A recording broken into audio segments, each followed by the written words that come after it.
3:45 in the morning. While the rest of the world is dreaming of success, I am wide awake, staring into the heart of the dark abyss. My breath is heavy, and the silence is deafening. Every heartbeat feels like a countdown to a choice that will define the rest of my miserable life. The bills are stacking up like a mountain of failure. Empty pockets, empty promises, and a reality that hits much harder than any physical fist ever could. I slam my hand against the cold wood, a desperate attempt to feel something other than the crushing weight of everything I have lost so far today. The ice-cold water hits my skin, but it cannot wash away the exhaustion etched deep into the lines of my face. I am barely holding on now. I look at the stranger in the mirror and ask the only question that matters. Will you choose to surrender now, or will you finally fight back? Fasan kung chila mat tien. Do la he long tu chonkaban bing yin nat. 7 do la trong vi. Do la tut kan yung zi toi ko. I carried my life in a few boxes, walking away from the house that once held my dreams, now marked with the cold seal of failure. The sky opened up as if to mock me. I sat on a lonely park bench, soaked to the bone, with nowhere left to call home tonight. $7. 7 measly dollars left in my wallet after 10 years of blood, sweat, and tears. This is the sum total of my entire existence. I counted them over and over, hoping the math would change, but the numbers stayed the same. This was the bottom of the deepest, darkest pit. People in expensive suits blurred past me, their laughter sounding like a taunt. They have no idea how quickly the world can turn its back on you. I bowed my head, hiding from the eyes of the world. The shame was a physical weight, heavier than any burden I had ever carried before now. The world said I was finished. They wrote me off as another casualty of the game. They expected me to simply disappear into the grey shadows.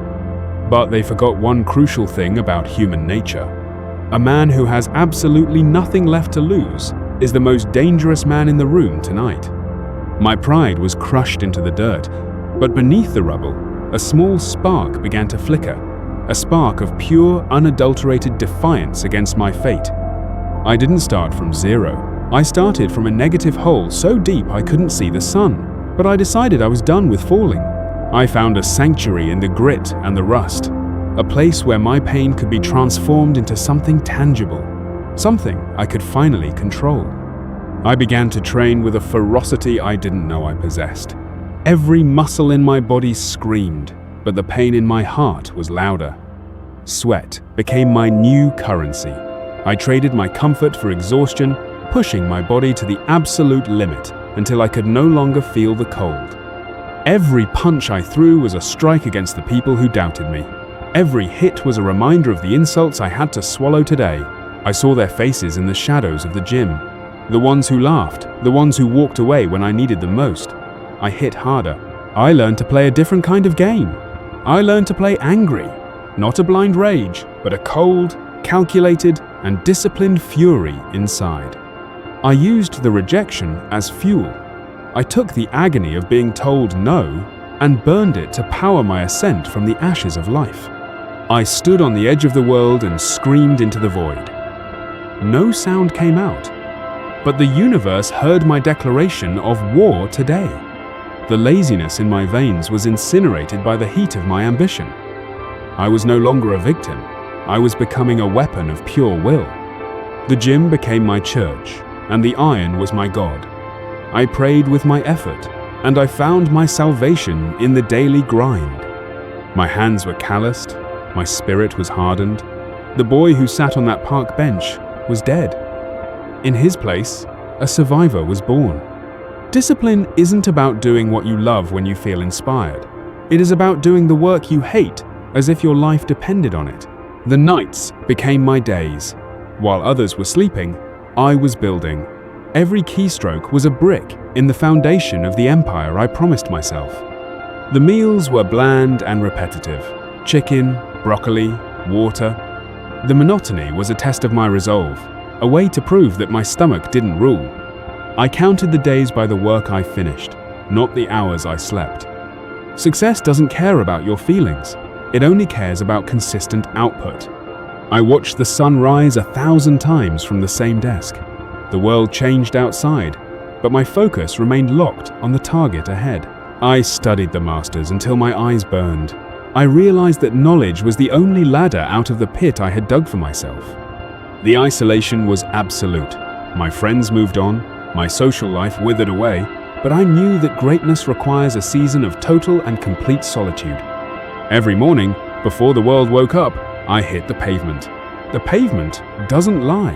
It tells you exactly how much heart you really have. When you are backed against a wall, you only have two choices.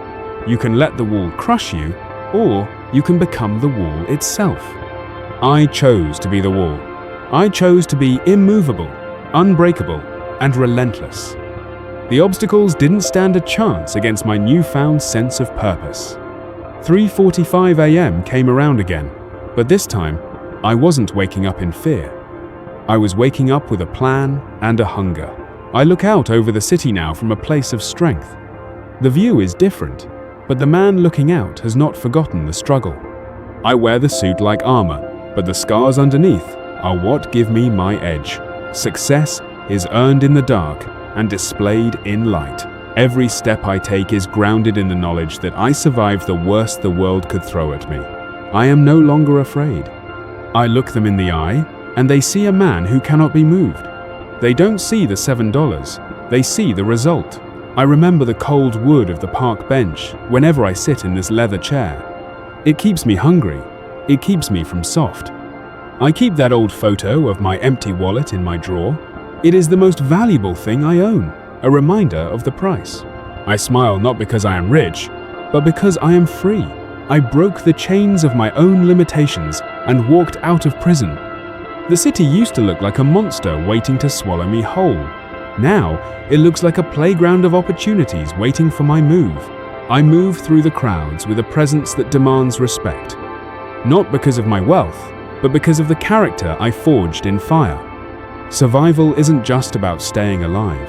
It is about thriving in the face of death and coming out on the other side with a soul. I didn't just survive the hell I went through. I mastered it. I took the flames and used them to light my way to top. Now the sun is setting on my past, and a new horizon is calling. The journey doesn't end here. It is only just beginning. I can feel the wind of change, and I am ready for whatever storm comes next. I have been through fire. I am fire. I am talking to you now, the person who feels like they are at the end of their rope, the person who feels completely lost. Look at the pain you are going through. Is it destroying you? Or is it sharpening you into a blade that can cut through obstacles? Don't pray for an easy life where everything is handed to you. Pray for the strength to endure a difficult one and come out stronger. Every setback is a setup for a comeback. Every failure is just a lesson in disguise, waiting to be learned by those brave enough today.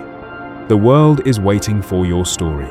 It is waiting for you to stop complaining and start creating the life you were always meant to live. You have the power within you to turn your darkest hour into your greatest triumph. All you have to do is refuse to stay down. So, what are you going to do next? Are you going to let the world win, or are you going to stand up and take control? Get up, right now. Your future is waiting, and it starts the moment you decide that you will never be a victim again in life.